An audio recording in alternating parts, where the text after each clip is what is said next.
জানতে চেয়েছিলেন যে আমি সেফটি পিন কিভাবে দেই ওইটা দেখার জন্য, হ্যাঁ, যে কোথায় সেফটি পিন দিলাম।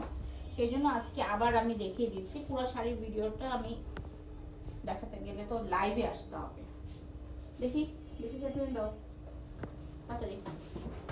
এইখানে আগে সেফটি পিন দিয়ে নেবেন আপনারা। এখানে দাও, এই জায়গাটা উপর থেকে আগে সেফটি পিনটা দিয়ে নিতে হবে। হ্যাঁ, উপর থেকে আগে সেফটি পিনটা দিয়ে নিতে হবে।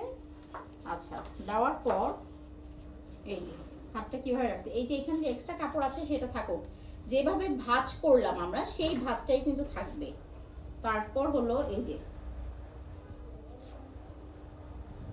জাস্ট এইভাবে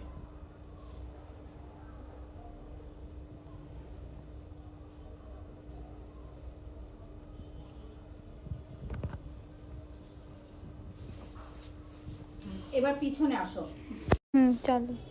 প্রথম কথা একটু বলে নেই, এই যে ব্লাউজের যত ফিটিং কিছু থাকবে পেছনের দিকে চেষ্টা করবেন এদিকে সেফটি পিন দেওয়ার জন্য, এইখানে একটা কোনোভাবে অন্যভাবে দেওয়ার জন্য। আমি যেহেতু এটা শাড়ির একটা এটা স্যাম্পল দেখাচ্ছি, যে শাড়ি পরানোর ক্লাস নিচ্ছি, সেই জন্য আর আমি এটা ওইরকম কিছু করলাম না।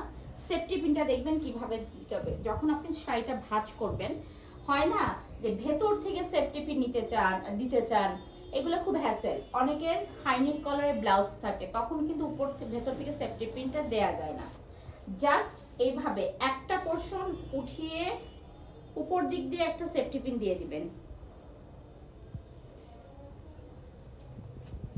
এই যে উপর দিকে একটা সেফটি পিন দিয়ে দিবেন, হয়ে গেল না?